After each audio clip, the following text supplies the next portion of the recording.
अखिल भूमंडलीय सर्व शिरोमणि मुनि समाज के संस्थापक आदि मुनीश्वर योगेश्वर सद्गुरुदेव शिव मुनि महाराज की जय। उपस्थित मुनि वृंद, साधु सज्जन वृंद, संत वृंद, साधक वृंद, आध्यात्म ज्ञान के जिज्ञासुओं और प्रेमियों, सभी श्रोता वृंद, आप सबको मेरा कोटिशः नमन, सप्रेम जय जीव। तो आध्यात्मिक चर्चा चल रही है और हम लोग सद्गुरुदेव शिव मुनि महाराज रचित ग्रंथ निरोग होने का अद्भुत उपाय पर चर्चा कर रहे हैं। अध्याय 15 पर चर्चा हो रही है, डॉक्टरों से हानि। आगे हम लोग पढ़ेंगे, है ना। टीका क्या चीज है? आप यदि इसे तत्व से जान लें तो इससे घृणा हो जाएगी। इन टीकाओं द्वारा प्लेग का जहर ही एक निरोग मनुष्य के रक्त में थोड़ी मात्रा में डाल दिया जाता है। आजकल के डॉक्टरों के मत में जहरीले फोड़ों की सबसे अच्छी दवा यह है कि वैसे ही फोड़े की मवाद का जहर कम मात्रा में सुई द्वारा रोगियों के रक्त में डाल दिया जाए। चेचक के टीके में भी यही होता है। चेचक के मवाद से ही वह दवा तैयार की जाती है जिसे टीका लगाने वक्त मनुष्य के रक्त में प्रवेश कर देते हैं। बात तो ऐसी है। बीमारी को बीमारी से ही हटाना पड़ता है ना। कांटे को कांटे से हटाना पड़ता है ना। यदि कोई व्यक्ति कभी क्रोधित ही नहीं होगा तो वो युद्ध कैसे करेगा, है ना। इसी प्रकार की बातें हैं। हमारे शरीर की जीवनी शक्ति को थोड़ा तेज कर दिया जाता है ताकि वह युद्ध करे और दूसरे बीमारी शरीर के अंदर न घुसे। जिस चीज़ के लिए जो तैयारी की गई है उस चीज़ का कोई बीमारी शरीर में ना घुसे, है ना। ये तो टीका ऐसी होती है। तो जो कुछ भी हो, कांटे को कांटे से निकाला जाता है, विष को निकाला जाता है। ऐसे ही तरीके से शरीर का इलाज चलता रहता है और हम लोगों की भलाई के लिए होता है। लेकिन जब कांटा ही नहीं घुसा, कांटा ही नहीं है, तो वहाँ पर मतलब क्या सुई चुभ होने वाली बात हो जाती है कभी कभी। लेकिन क्या करें, सबकी रक्षा के लिए ये भी करना पड़ता है।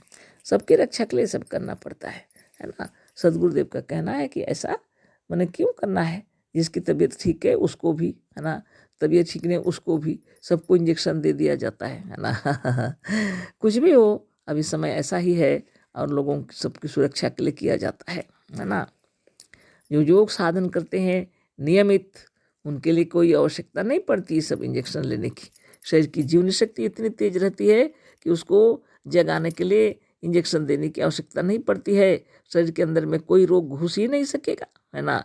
शरीर के अंदर में जीवनी शक्ति इतनी प्रबल रहती है कि जो जिस विषय में भी कोई दवाई दी जा रही है या कोई चीज इंजेक्शन दिया जा रहा है, और योगी लोग के लिए ये आवश्यकता नहीं पड़ती।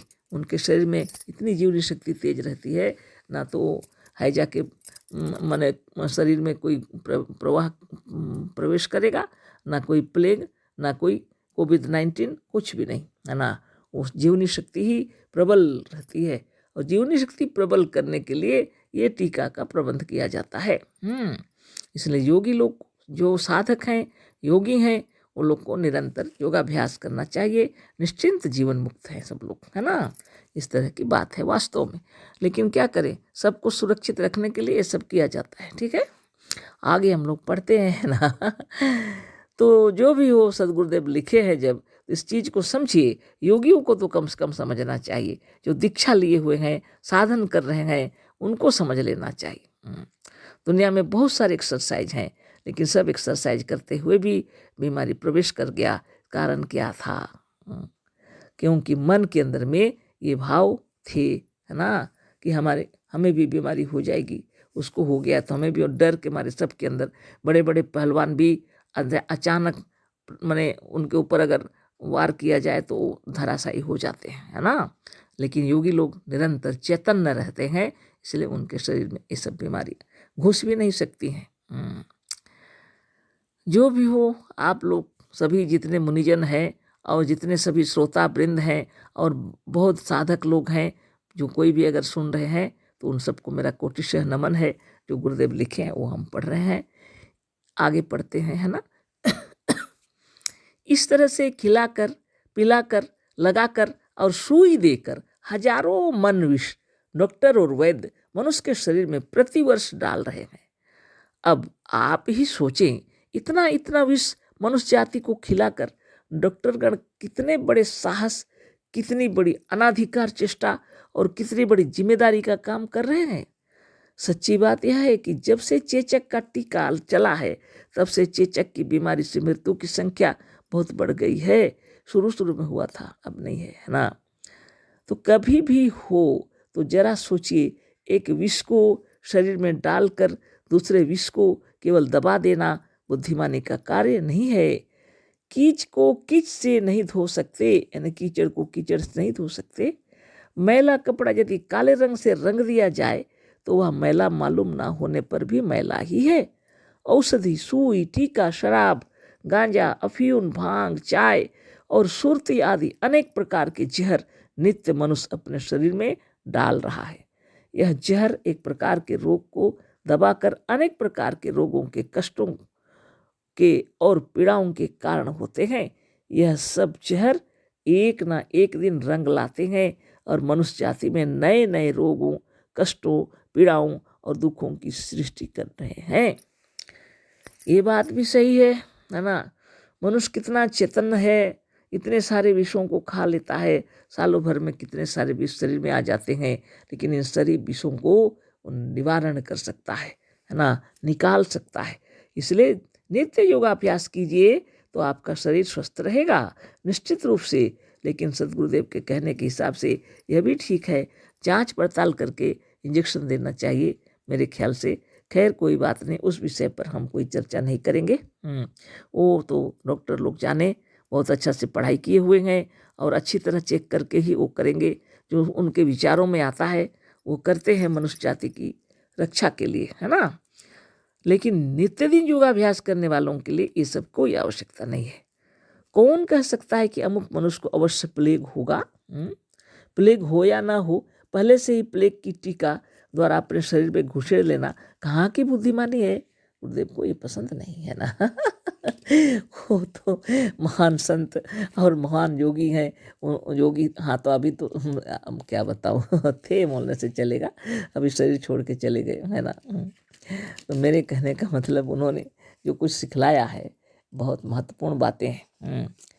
परिस्थितियाँ चाहे जितना ही बदल जाएं, आकाश, अग्नि, जल, वायु और मिट्टी, ये तीन ही तत्व, ये पंच ही तत्व हैं। आकाश, अग्नि, जल, वायु और मिट्टी से शरीर बना है।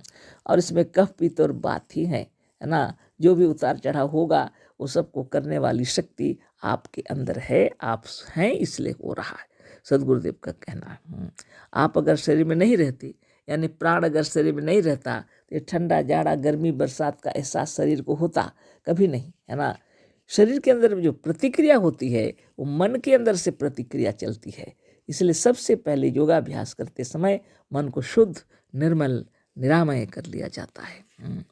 जब आप नित्य दिन योगाभ्यास करेंगे, चक्रों का भेदन करेंगे, रोम रोम में प्राण शक्ति दौड़ती रहेगी, किसी जगह ऑक्सीजन की कमी ही नहीं रहेगी, तो फिर क्या आवश्यकता है बताइए।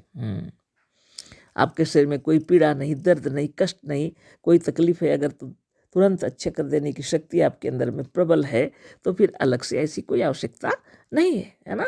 फिर भी पढ़ लेते आगे। कौन कह सकता है कि मनुष्य माने अमुक मनुष्य को अवश्य प्लेग होगा? गुरुदेव कह नहीं होगा, है ना।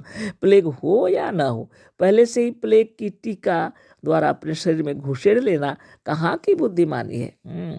सर्प को जिलाना और उसके मुंह में नित्य अंगुली डालना, है ना। कभी बुद्धिमानी का काम नहीं कहा जा सकता, है ना।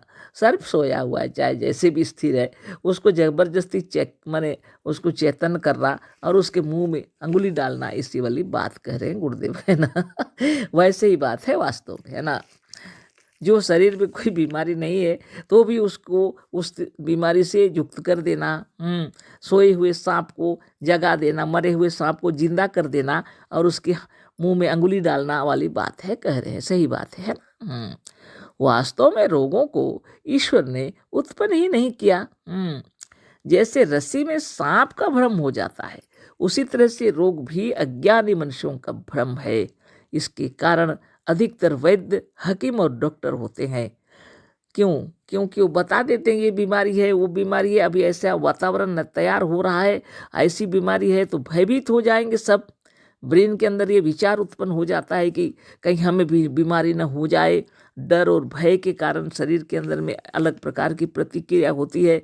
ऐसे समय में डॉक्टर से इंजेक्शन ले लेते हैं जब वो, तो निश्चिंत हो जाते हैं, चलो कोई बात नहीं, अब हमारे अंदर ये बीमारी नहीं घुस सकती है ना। ये बात है, विशेष बात है। तो जहाँ तक हो सके ये सब चीज़ों से अलग रहना चाहिए, लेकिन करें तो क्या? इसके कारण अधिकतर वैद्य हकीम और डॉक्टर होते हैं, जंगली पशुओं में डॉक्टर नहीं है, अतः वह बीमार भी नहीं पड़ते, है ना। औषधियों के विज्ञापन आदि यदि समाचार पत्रों से में निकाल दिए जाए, सदगुरुदेव कह रहे हैं औषधियों के विज्ञापन यदि समाचार पत्रों से निकाल दिए जाए, औषधालय और हॉस्पिटल बंद कर दिए जाएं और वैद्य हकीम तथा डॉक्टर अपना अपना व्यापार छोड़कर रोगी की चिकित्सा बंद कर दें, तो सचमुच यह मृत्युलोक अमर लोक हो जाए और रोग का घर शरीर सच्चिदानंद ईश्वर का मंदिर बन जाए। जड़ में ही सब गड़बड़ है, मस्तिष्क के अंदर में बीमारी का विचार ही सब कुछ गड़बड़ी कर देता है। वास्तव में रोग उत्पन्न ही नहीं हुए, शुरू से अंत तक सदगुरु यही समझा रहे हैं। इसलिए नित्य दिन योगाभ्यास करें। अब यह पाठ पूरा हो गया, आगे से फिर अगला पढ़ेंगे। अशेष धन्यवाद, कोटिशः नमन, सप्रेम जय जीव। सदगुरुदेव शिव मुनि महाराज की जय।